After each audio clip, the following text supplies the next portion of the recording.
Good morning আমার প্রিয় শ্রোতা বন্ধুরা। আমি পামেলা আপনাদের সামনে আবার হাজির হলাম আমার চ্যানেল গল্পের ডালি বাই পামেলাকে সঙ্গে নিয়ে।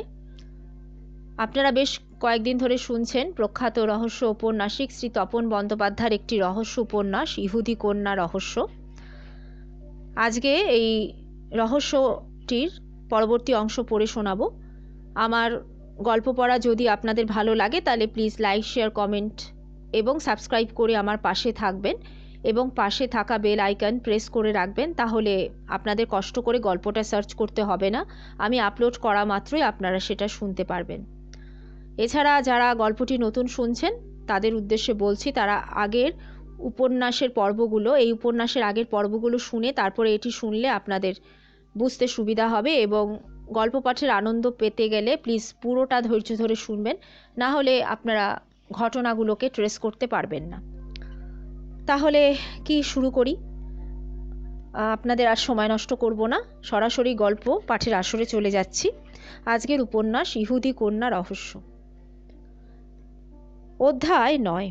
গার্গী তমিশ্রার দিকে তাকিয়ে বলে ওঠে, আচ্ছা, এই লিপির ব্যাপারে বিতান মুখোপাধ্যায় কি বলেছিলেন? তমিশ্রা বলল, আসলে উনি বলেছিলেন যে লিপিগুলো ওনার চেনা কিন্তু ভাষাটা অচেনা, মানে তিনি পড়তে পারেননি ভাষাটা। তবে একটা ঘটনা ঘটেছিল সেই দিন। গার্গী উৎসাহিত হয়ে জিজ্ঞাসা করল, কি ঘটনা? যেদিন বিতান মুখোপাধ্যায় এসেছিলেন শিলালিপি পড়তে, ঠিক সেই সময় ওই ইহুদি মহিলাও এসেছিলেন মিউজিয়াম দেখতে। দিদি আর বিতান মুখোপাধ্যায়কে শিলালিপিটা নিয়ে ঘোরতর গবেষণা করতে দেখে ওনার একটা কৌতূহল হয়েছিল শিলালিপি সম্পর্কে। দিদি বিতান মুখোপাধ্যায়কে নিয়ে বেরিয়ে চলে যাওয়ার পর উনি খুব ভালো করে নিরীক্ষণ করছিলেন শিলালিপিটাকে। তাই নাকি?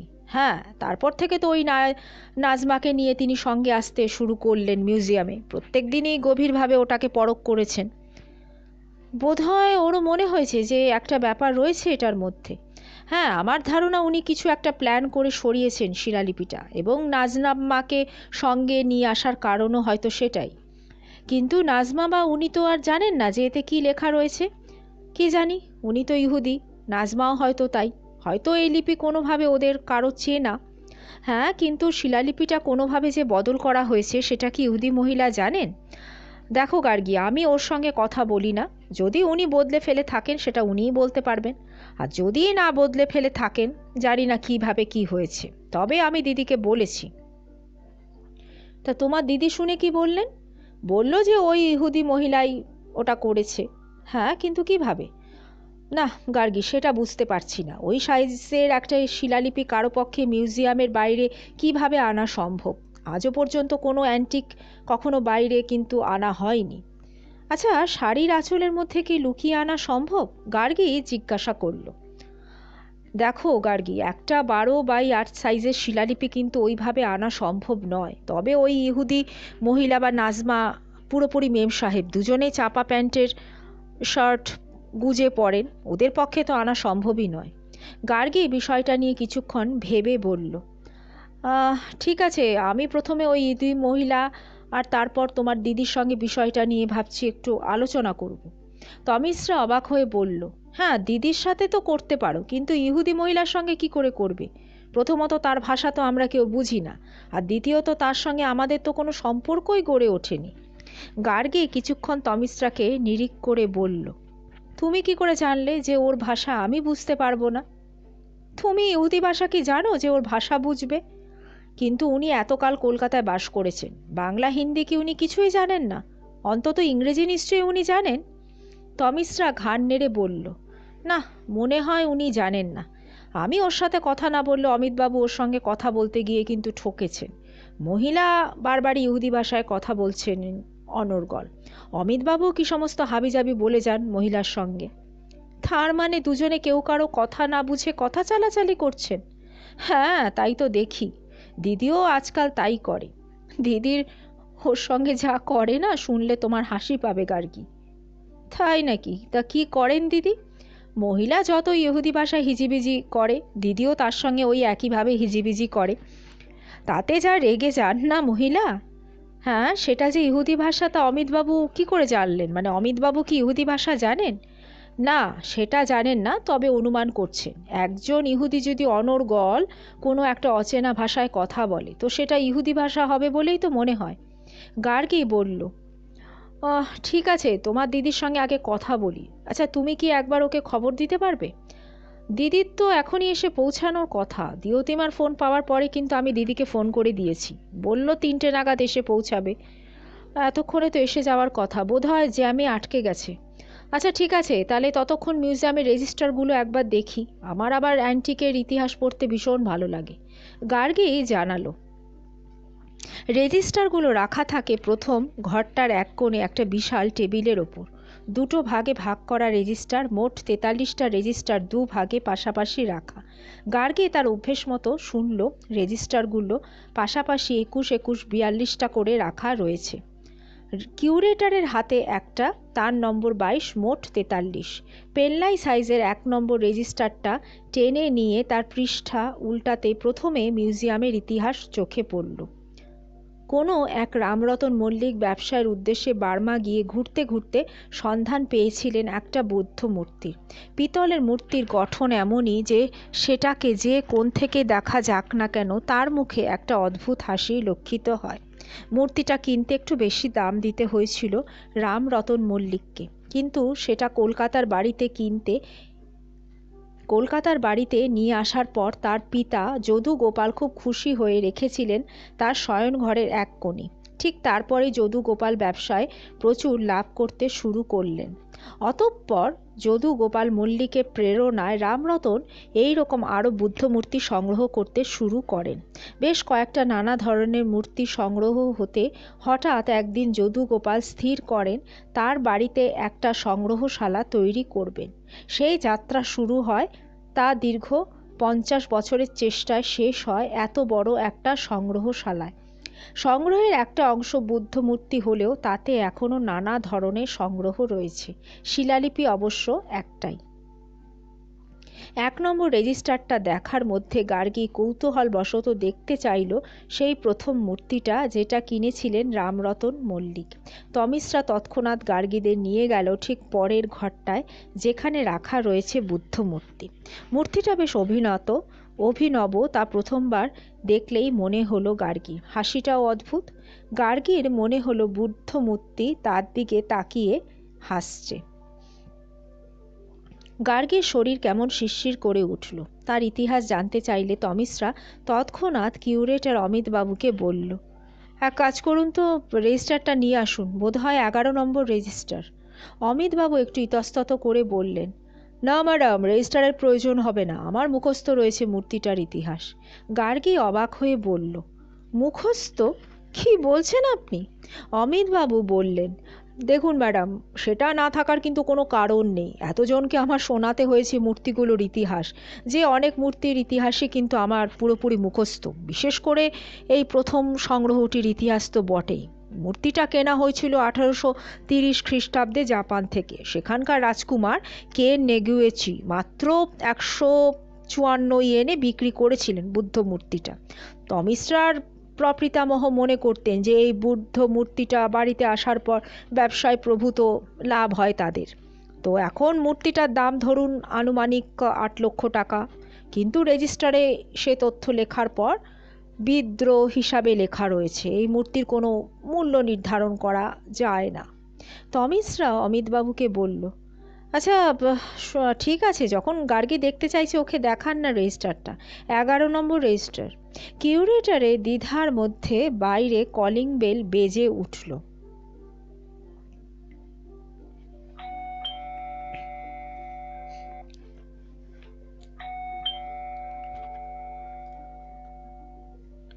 তমিশরা বলল, আরে নিশ্চয় দিদি মনে হয় এসে গেছে। তমিশরার অনুমান ঠিক। একটু পরেই মিউজিয়ামের দরজা ঠেলে ঢুকলেন তমিশরার দিদি শর্মিলা। তমিশরা দিদি বেশ সেজেগুজে থাকেন সব সময়, এর আগেও বার 2 দেখেছে তাকে। আজ বাড়িতে ঢুকে দিয়তিমাকে দেখে হাসলেন, বললেন, কি খবর দিয়তিমা? হ্যাঁ, তুমি যে হঠাৎ পথ ভুলে, কি ব্যাপার তোমার? দিয়তিমাও হাসল, বলল, পথিক কখনো পথ ভুললে কিন্তু অনেক হারানো জিনিস ফেরত পাওয়া যায় দিদি। কথাটা বেশ দ্ব্যর্থবোধক। দিয়তিমা ব্যস্ত হলো গার্গীর সঙ্গে পরিচয় করিয়ে দিতে। বলল, শর্মিলাদি, এ হলো গার্গী, আমার সায়েন্স কলেজের বন্ধু। ব্রিলিয়ান্ট মেয়ে, তাছাড়া খুব বড় একটা চাকরিও করে। গার্গী কথাটা উড়িয়ে দিয়ে বলল, না না, তেমন কিছু নয় শর্মিলাদি। অ্যাকচুয়ালি আমার হাজব্যান্ডের বিজনেস, তাতেই বসিয়ে দিয়েছে জোর করে। কি করব বলুন? যদি কোনো কম্পিটিটিভ পরীক্ষা দিয়ে চাকরিটা পেতাম তবু না হয় যাক করে বলতে পারতাম। দেখো, এত বড় দায়িত্ব তো তোমাকে সামলাতে হচ্ছে নাকি, সেটাও বা কম কিসের। তা দিয়তিমা, সব তো শুনেছ তমিশ্রার কাছ থেকে? শর্মিলাদি, খবরটা পেতে এত মনটা খারাপ হয়ে গেল না, চলে এলাম গার্গীকে নিয়ে।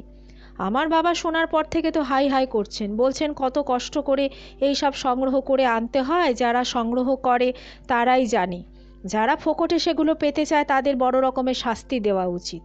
শর্মিলা বললেন, বুঝলে, ছুটকির কাছ থেকে তো শোনার পর রাতে আমার ঘুমই হচ্ছে না।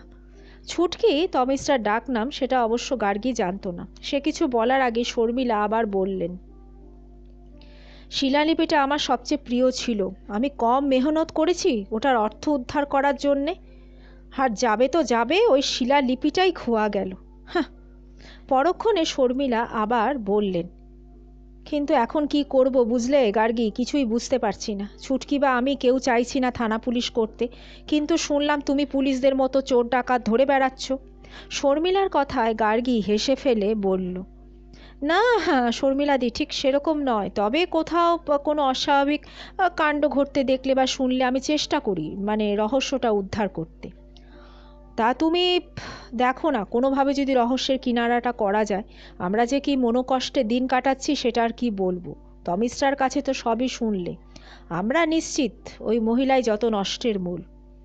ওই মহিলা বলতে শর্মিলা কার কথা বলছেন সেটা বুঝতে গার্গীর কোনো অসুবিধা হলো না। জিজ্ঞাসা করল, কিন্তু শর্মিলাদি, কারো নামে অভিযোগ করলেই তো সেটা সত্যি বলে ধরে নেওয়া যাবে না। ধরুন সেটা প্রমাণ করতে হবে, তো রীতিমতো সাক্ষ্য সহ প্রমাণ করতে হবে। তো কি করে আপনার মনে হলো যে ওই মহিলাই বদলে ফেলেছেন শিলালিপিটা? দেখো গার্গী, সেটাই তো বুঝতে পারছি না। পারলে তো আমি পুলিশে চাকরি করতাম। এখন আমাদের সিকিউরিটি লোকেরা তো ক্যালাস, এখন তো বোঝাই যাচ্ছে সেটা। তাদের মাথায় টুপি পরিয়ে কোনোভাবে ম্যানেজ করেছে মহিলা। কিন্তু তমিশ্রা বলল যে কোনোভাবে সেটা সম্ভব না শিলালিপি বদলে ফেলা। হ্যাঁ, সেটা তো জানা ছিল এতদিন, যে মাছিও গলতে পারবে না সিকিউরিটির বেড়া গোলে, কিন্তু সেটাও তো সম্ভব হয়েছে, দেখতেই তো পাচ্ছ, বোঝা যাচ্ছে গলদ আছে সিকিউরিটিতে।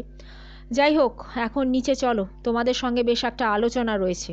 ওই মহিলাকে কি করে বাড়িতে আসা থেকে নিবৃত্ত করা যায় সেটাই আলোচনা করতে হবে। গার্গী বলল, তাহলে তো আমাকে কোর্টের সমস্ত কাগজপত্র দেখতে হয় শর্মিলাদি। শর্মিলা থমকে গিয়ে বললেন, সে তো সমস্ত কিছু রয়েছে লয়ারের কাছে, তো এখন তো সেটা তুমি পাবে না।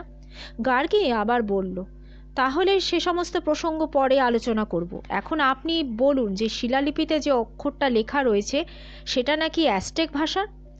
হ্যাঁ, সেটা তো আবিষ্কার করা গেল শেষ পর্যন্ত। শর্মিলার গলায় বেশ তৃপ্তি, পরক্ষণে আবার হতাশা। তিনি বললেন, কিন্তু দেখো, শুধু অক্ষর আবিষ্কার করে তো কাজের কাজ কিছুই হয়নি, ভাষাটা অবদ্ধই থেকে গেল শেষ পর্যন্ত। আচ্ছা শর্মিলাদি, আমি একবার অ্যাজটেক ভাষার অক্ষরগুলো কি দেখতে পারি? তুমি? শর্মিলা যেন বিস্ময়ের ঘূর্ণাবর্তে ঘুরছিলেন। গার্গীর দিকে তাকিয়ে হেসে ফেলে বললেন, তুমি লিপি দেখে কি করবে গার্গী? বিতান মুখোপাধ্যায় পর্যন্ত ঘোল খেয়ে গেলেন শিলালিপির ভাষাটা উদ্ধার করতে। না শর্মিলাদি, আমার খুব ইচ্ছে করছে বিষয়টা বুঝতে। শর্মিলা বললেন, ঠিক আছে, তোমাকে আমি সেসব পরে দেখাবো ক্ষণ, তবে কোনো চান্স নেই। আমি কয়েক মাস ধরে চেষ্টা করেছি ভাষাটা বুঝতে, আজও আমি পারিনি। তার মধ্যে তো খোয়া গেল ওটা, এখন পড়েই বা কী লাভ বলো? বরং ওই মহিলার গতিবিধি কি করে নিয়ন্ত্রণ করা যায় সেটা তুমি একটু বুদ্ধি বাতলাও, তাহলে আমাদের বেশ উপকার করা হবে। আচ্ছা, আপনারা নিশ্চয়ই উপরের আদালতে আপিল করেছেন? হ্যাঁ, সে তো করেছি, কিন্তু বিপক্ষের লয়ার তো আমাদের পক্ষে লয়ারকে খুব তর পাচ্ছে। তিনি এবার আসল অস্ত্র পেয়ে গেছেন হাতে, বুঝতেই পারছো। ওই রেগিনার জয় তো আমার মনে হয় নিশ্চিত। তাহলে আমাদের সর্বনাশ হয়ে যাবে, আমরা পথে বসবো। গার্গী বিস্মিত হচ্ছিল শর্মিলার কথাবার্তার ধরন শুনে। যারা কোটি কোটি টাকার মালিক তারাও তাহলে পথে বসার ভয় পায়? তমিশ্রা হঠাৎ গলা নামিয়ে গার্গীকে বলল, ওই লিপির একটা কপি আছে আমার কাছে, দিদির কাছ থেকে নিয়ে আমিও চেষ্টা করেছিলাম ভাষাটা শিখতে, কিন্তু খুব কঠিন। তা আমি তোমাকে পরে কপিটা বরঞ্চ দেব। অধ্যায় 10। তমিশ্রার সঙ্গে গার্গী যখন কথোপকথনে ব্যস্ত, ঠিক তখনই আবার বাইরে কলিং বেল বেজে উঠল। বেশ কিছুক্ষণ ধরে কলিং বেল বাজতে থাকলো।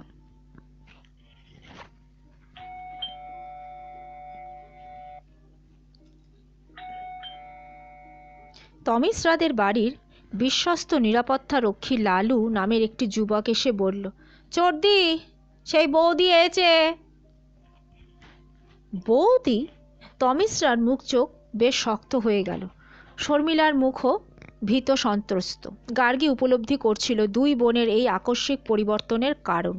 তাদের দাদার এই দ্বিতীয় বিবাহে প্রীত হয়নি বাড়ির কেউ। তার ওপর তাদের ইচ্ছার বিরুদ্ধে হাইকোর্ট থেকে আদেশনামা বার করে মহিলা যখন খুশি এসে ঢুকছেন মিউজিয়ামে, দেখছেন মূর্তিগুলো নেড়ে চেড়ে, তা পছন্দ হচ্ছে না তমিশ্রাদের।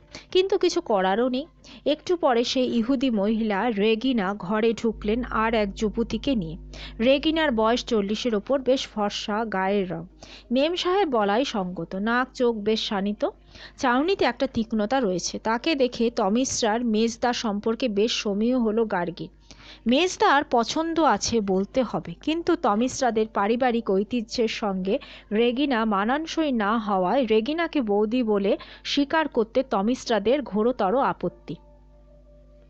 ইহুদি মহিলা ঘরে ঢুকে তমিশ্রা শর্মিলার দিকে আর চোখে তাকিয়ে নজর থিতু করলেন দিয়তিমা এবং গার্গীর দিকে। তারপর সোজা চলে গেলেন ঘরের অন্য প্রান্তে।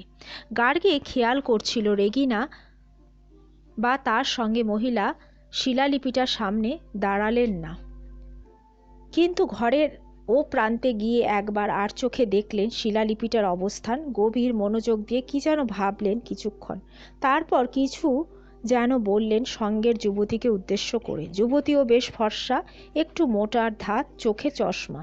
সেও আর চোখে দেখল শিলালিপিটা। তারপর যেন কিছু হয়নি এমন ভঙ্গিতে দুজনে কি যেন আলোচনা করলো নিচু গলায়। শর্মিলা ক্রুদ্ধ গলায় বলে ওঠেন, ছুটকি, এটা কি হলো? কোর্ট থেকে অর্ডার পেয়েছে রেগিনা বা তার ভাই এ বাড়িতে ঢুকতে পারবে, কিন্তু তাই বলে বাইরের লোক জুটিয়ে আনার হুকুম তো সে পায়নি। এটা কিন্তু ঘোর অন্যায়। ওই মহিলাকে নিয়ে প্রায় আসছেন, নিশ্চয় কোনো একটা মতলবে উনি আসছেন মহিলাকে নিয়ে। গার্গী বিস্মিত হয়ে জিজ্ঞাসা করল, আচ্ছা, এই মহিলা কি রেগিনার সঙ্গে প্রায়ই আসেন? হ্যাঁ, আগে পরপর 2 দিন এসেছিলেন, তারপর শিলালিপি বদল হওয়ার পরে এই প্রথমবার। অর্থাৎ শিলালিপিটা বদল হয়েছে কিনা সেটা পরখ করতে বোধহয় তাদের এবারের আগমন। হ্যাঁ, আমার তো সেটাই মনে হচ্ছে। তমিশ্রার চোখে প্রবল রাগ দেখা গেল। শর্মিলা আরও ক্রুদ্ধ হয়ে বলল, কিন্তু এই যথেচ্ছাচারিতা না আমি আর সহ্য করব না। রেগিনাকে জানিয়ে দেওয়া যাক যে সঙ্গের মহিলা যেন এক্ষুনি এই বাড়ি থেকে চলে যান, নহিলে আমরা সিকিউরিটির লোকদের ডাকবো। তমিশ্রাও বোঝার চেষ্টা করছিল ইহুদি মহিলা কাকে সঙ্গে নিয়ে এসেছেন এবং কেনই বা। আস্তে আস্তে বলল, দিদি, কোর্টের অর্ডার কিন্তু আছে রেগিনা বা তার নিয়ার রিলেটিভস আসতে পারবে। তো এই মহিলা রেগিনার নিকট আত্মীয় কিনা সেটা তো আমরা জানি না, না? এই মহিলা রেগিনার নিকট আত্মীয় কিনা সেটা আগে প্রমাণ দিতে হবে, তারপর আমরা তাকে বাড়িতে ঢুকতে দেব, বুঝলে? গার্গী শান্ত গলায় আবার বলল, তমিশ্রা, নিকট আত্মীয় বলতে কি বোঝায় তার একটা ব্যাখ্যা কিন্তু চাইতে পারো কোর্টের কাছে। তোমাদের লয়ারকে বলো যে কোর্টে মুভ করে ব্যাপারটা ফয়সলা করতে। শর্মিলা রাগে গনগন হয়ে বলল, ঠিক আছে, আমি এখনই উকিলবাবুকে ফোন করছি। যে কেউ এসে আমাদের পৈতৃক বাড়িতে ঢুকবে আর তারপর একে একে মূর্তিগুলো নিয়ে চুরি করে নিয়ে যাবে, সেটা আমরা কিছুতেই সহ্য করতে পারবো না। কে এই মহিলা সেটা জানা দরকার, তাকে আমরা পুলিশে দেব। আহ দিদি, অত হুটপাট করিস নে, মাস্তুতো পিস্তুতো বোন তো হতে পারে। হ্যাঁ, কিন্তু কোর্টের অর্ডারে মাস্তুতো পিস্তুতো বোনের কথা থাকতে পারে না। এটা আমাদের বাড়ি, আমাদের পিতৃপুরুষ রোজগারের টাকায় এই বাড়ি তৈরি করে গেছেন। সেই বাড়িতে কোথাকার কে রেগিনা না তার মাস্তুতো পিস্তুতো বোন এসে রাজত্ব করবে, সেটা কেন আমরা সইব? তমিশ্রা থমকে গিয়ে বলল, দিদি, মাথা গরম না করা না করে আগে আমাদের তো জানতে হবে যে সঙ্গের মহিলা তার কীরকম আত্মীয়। গার্গী তো ঠিকই বলেছে, বরং আমাদের লয়ারকে একটা খবর দিই, তার পরামর্শ এই সময় ভারী জরুরি। শর্মিলা রাগে লাল হয়ে দ্রুত নেমে গেল সিঁড়ি বেয়ে। যাওয়ার সময় বলে গেল, আচ্ছা ঠিক আছে, আমি তাহলে লয়ারকে ফোন করছি, আজকেই একটা হেস্তনেস্ত করে ফেলবো। গার্গী কান বাড়িয়ে শোনার চেষ্টা করছিল রেগিনা বা তার সঙ্গীর কথোপকথন, কিন্তু সে তো ইহুদি ভাষা জানে না, বুঝবেই বা কী করে। দুজনে কথা চালিয়ে যেতে থাকে। শুনতে শুনতে গার্গীর হঠাৎ মনে হলো ভাষাটা তার চেনা। তমিজরা খুব নিচু গলায় বলল, হ্যাঁ দিয়তিমা, শুনেছিস এই মহিলাও কেমন ইহুদি ভাষায় কথা বলছে? হয়তো রেগিনার কোনো আত্মীয়ই হবে। গার্গীও খাদে নামালো গলা, বলল, শোন, ওরা কি ইহুদি ভাষায় কথা বলছেন বলে তোমার মনে হচ্ছে? তাছাড়া আবার কোন ভাষায় কথা বলবেন গার্গী? ইহুদিরা তো নিজেদের ভাষায় কথা বলবে, মনে তো হচ্ছে ওটা ইহুদি ভাষা। গার্গী কিছুক্ষণ তাদের নিচু গলায় কথোপকথন শোনার চেষ্টা করল, তারপর বলল, তমিসরা, ওরা কিন্তু যেটা বলছে সেটা ফরাসি ভাষা, ওটা ইহুদি ভাষা নয়। তমিসরা বিস্মিত হয়ে বলল, তাই নাকি? কি করে বুঝলে? আমি একটু আধটু শিখেছিলাম, যতদূর শুনতে পেলাম তাতে মনে হচ্ছে ওরা শিলালিপিটা নিয়েই কথা বলছে, একজন আরেকজনকে শিলালিপিটা বদল হওয়ার কথাটাই বলছে। তমিসরা আঁতকে উঠে বলল, ও, তাহলে যেটা অনুমান করেছিস, মানে উনি সমস্ত নষ্টের মূল? তা পুলিশকে ডেকে ধরিয়ে দিই? তমিসরা, ধীরে দাঁড়াও, প্রমাণ ছাড়া কোনো অভিযোগ তো ধোপে টিকবে না। না, আমি মহিলার সাথে কথা বলার চেষ্টা করছি, দেখি কিছু জানা যায় কি না। তুমি ওদের সঙ্গে কথা বলবে? আমি তো ওই মহিলাকে দু চক্ষে দেখতে পারি না। সে তো তোমার রকম সকম দেখেই বুঝতে পারছি, কিন্তু এখন যদি সত্য উদ্ধার করতে হয় তবে মহিলার সঙ্গে ভাব জমাতেই হবে। ঠিক আছে, তুমি তাহলে কথা বলো, আমি ছোটদাকে ডেকে নিয়ে আসি। রেগিনার কি উদ্দেশ্য তা তো বুঝে উঠতে পারছি না। বলে তমিসরা দ্রুত পায়ে সিঁড়ি বেয়ে নেমে গেল নিচে। তমিসরা ঘর থেকে নিষ্ক্রান্ত হতে ইহুদি মহিলা ভুরু নাচিয়ে ডাকলেন কিউরেটর অমিত বাবুকে। কি যেন বললেন চাপা গলায়। অমিতবাবু কিছুটা অস্বস্তি চোখে তাকালেন গার্গীর দিকে, তারপর কিছু একটা বললেন ইহুদি মহিলাকে। ইহুদি মহিলা আবার কি যেন বললেন অমিতবাবুকে। অমিতবাবুর গলা শুনতে পেল, তিনি বলছেন, নে পা, নে পা। গার্গীর এতক্ষণে আর দ্বিধা রইল না, রেগিনা যে ভাষায় কথা বলছে সেটা ফরাসি ভাষা। আরে, এই ভাষাটা তো রপ্ত করেছিল বিশ্ববিদ্যালয়ে পড়াকালীন। দিয়তিমা আস্তে আস্তে বলল, কিরে, তুই যেন ওদের ভাষা বুঝতে পারছিস? গার্গী ঘাড় নেড়ে আস্তে আস্তে বলল, আরে, ওরা নিশ্চয়ই ফরাসি ভাষায় কথা বলছে। তুই জানিস নাকি ফরাসি ভাষা? হ্যাঁ, একটু একটু জানি, তবে প্রায় না জানার মতোই। গার্গী তক্ষুনি এগোলো দুই অপরিচিত নারীর উদ্দেশ্যে। দুই মহিলার ভাবগতিক ভালো ঠেকছে না, তারাও শিলালিপি নিয়ে কথা বলছে কেন সেটা জানতেই হবে তাকে। রেগিনার কাছে গিয়ে বলল, কমেন ভন ভস অ্যাফেয়ারিস, কেমন চলছে ব্যাপার স্যাপার? ইহুদি মহিলা তো বেশ হকচকিয়ে গেলেন গার্গীর অযাচিতভাবে আত্মীয়তা স্থাপনের আগ্রহে। গার্গীকে কখনো দেখেছেন কিনা, কখনো আলাপ হয়েছে কিনা ভাবতে বসলেন হয়তো। অতি কষ্টে মুখে হাসি ফুটিয়ে তাকিয়ে রইলেন জিজ্ঞাসু দৃষ্টিতে। গার্গী তাকে আরও নিশ্চিন্ত করতে নিজের পরিচয় জানিয়ে বলল, ভস ইটেস রেগিনা ম্যাডাম। আপনি তো রেগিনা ম্যাডাম? রেগিনা মালিক, রেগিনা মল্লিক। গার্গী বুঝল মহিলা তার স্বামীর পরিচয় জানিয়ে দিতে ইচ্ছুক, অর্থাৎ এই বিপুল সম্পত্তি তিনিও যে একজন অংশীদার সেটা প্রচার করতে বদ্ধপরিকর। গার্গী ঘাড় নেড়ে জানালো যে রেগিনার সাথে সে কথা বলতে আগ্রহী। রেগিনা অবাক হয়ে জানতে চায় কেন। গার্গী চোখের ইশারায় কিছু একটা বলার চেষ্টা করে, যেন বিষয়টি খুব গোপনীয়। সেই গোপনীয় বিষয় রেগিনার সাথে সে কথা বলতে চায় এবং অতিশয় জরুরি সেটা জানিয়ে বলল, রেস্টারেস ভয়েস ইসি বিয়েক আপ দি টেম্পেস। আপনি এখানে কতক্ষণ থাকবেন?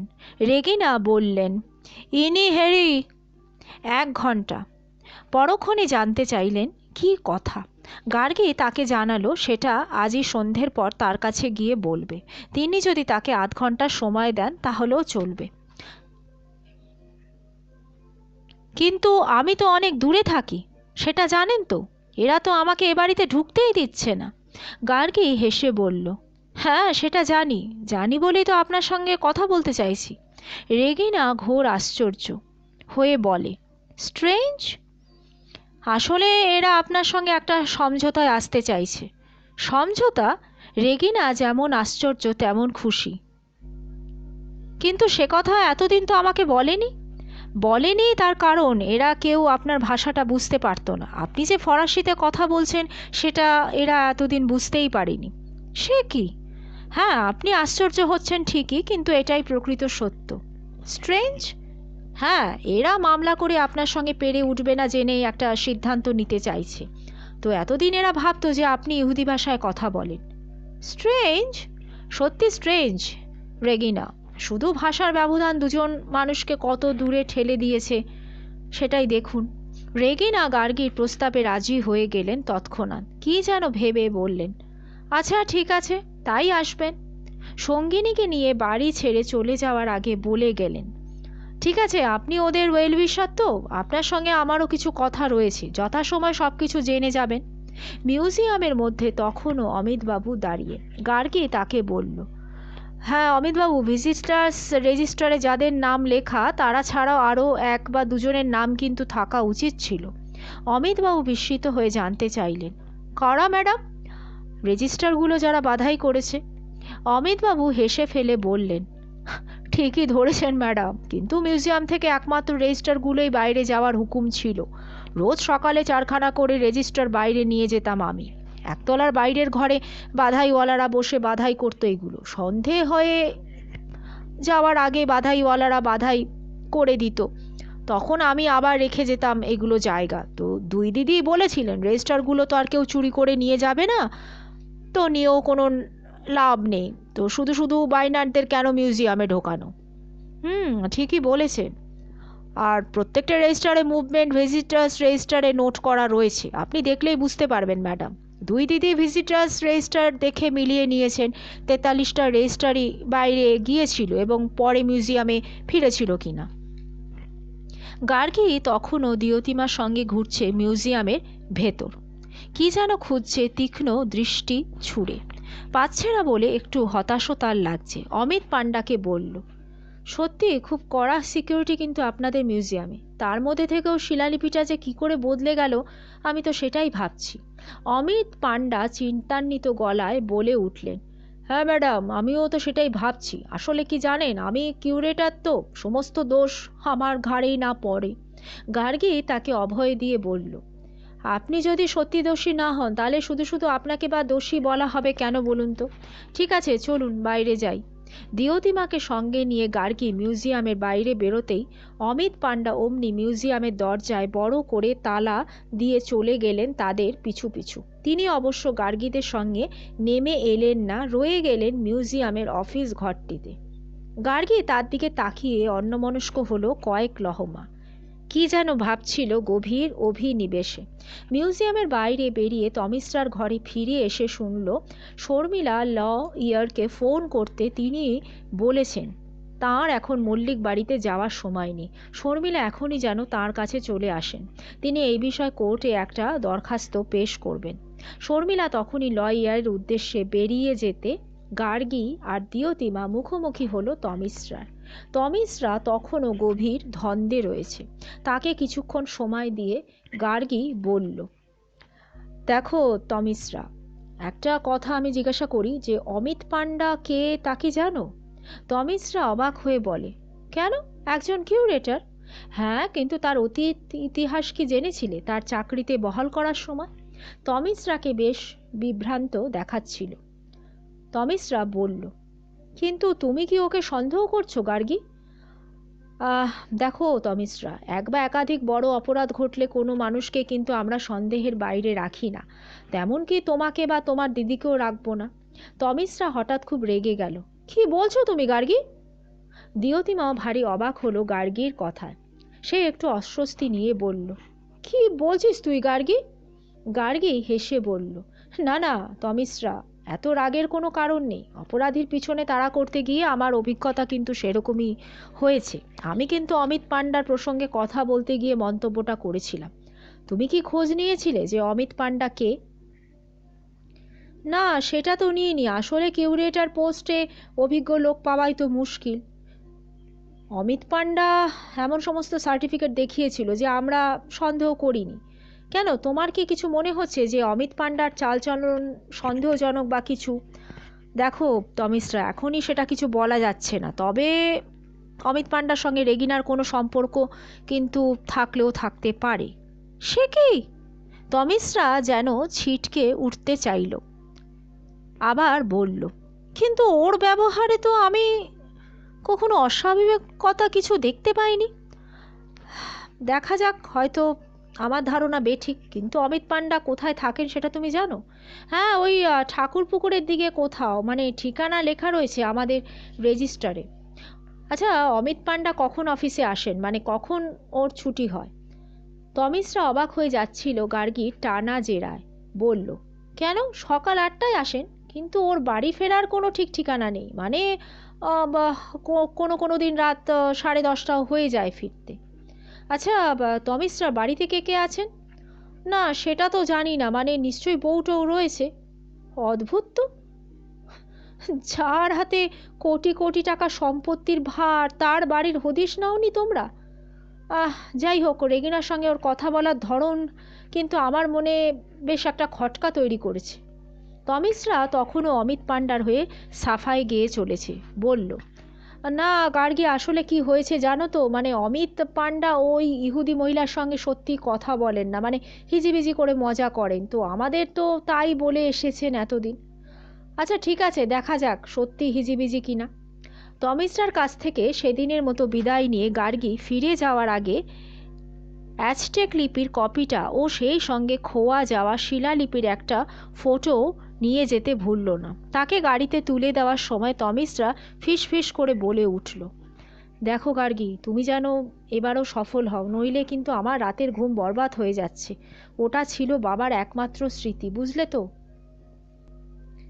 অধ্যায় 11। সেদিন ঘরে ফিরে গার্গীর প্রথম কাজ ছিল বারবারা টেলরকে সমস্ত ঘটনা সারাংশ জানানো।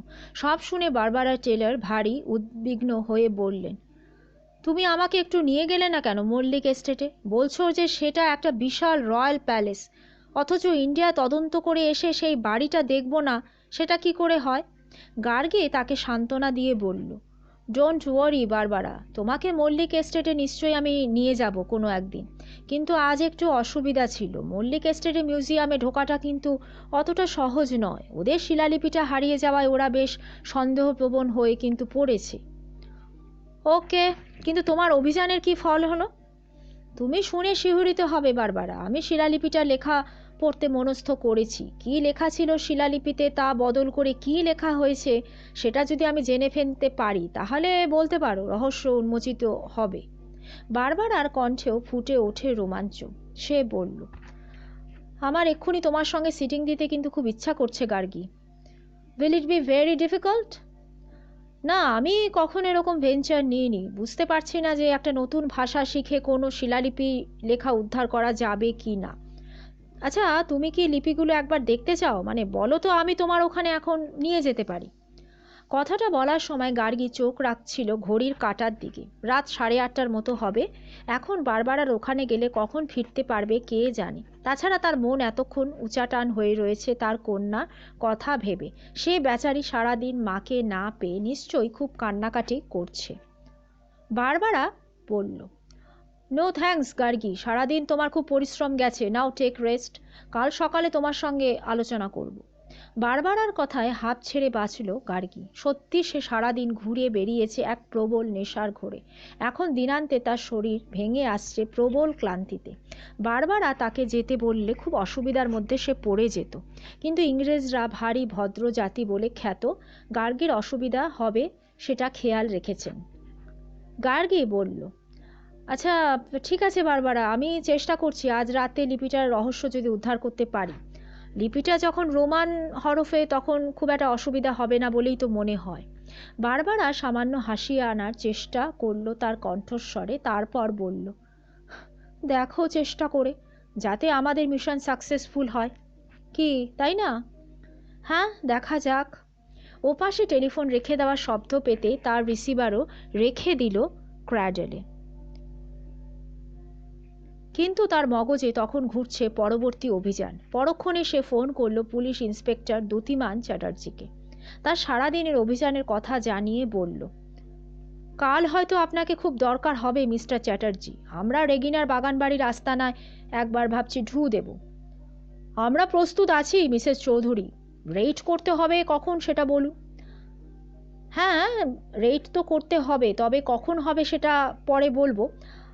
আচ্ছা, যাই হোক, আপনি তো সারাদিন মল্লিক এস্টেটে আজকে কাটিয়েছেন। Any important information? পরে সব বলবো আপনাকে মিস্টার চ্যাটার্জি, এখনও সমস্ত কিছু বুঝে উঠতে পারিনি। একটা শিলালিপি লেখা পড়ার চেষ্টা করছি, পড়ে ফেললে হয়তো আরও অনেক কিছুই জানা যাবে। ওকে মিসেস চৌধুরী, কিছু পেলে অবশ্যই আমাকে জানাবেন। হ্যাঁ, অবশ্যই।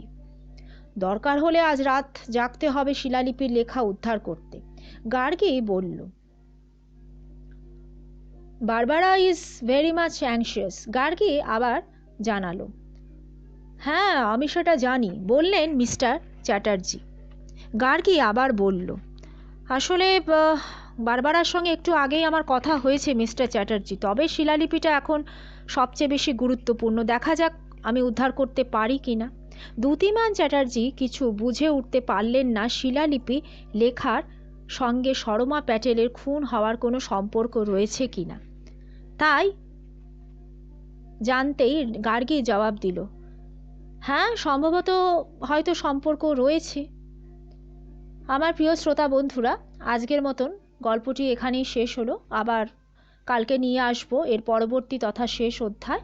আপনারা সবাই ভালো থাকবেন, সুস্থ থাকবেন এবং সঙ্গে থাকবেন। নমস্কার।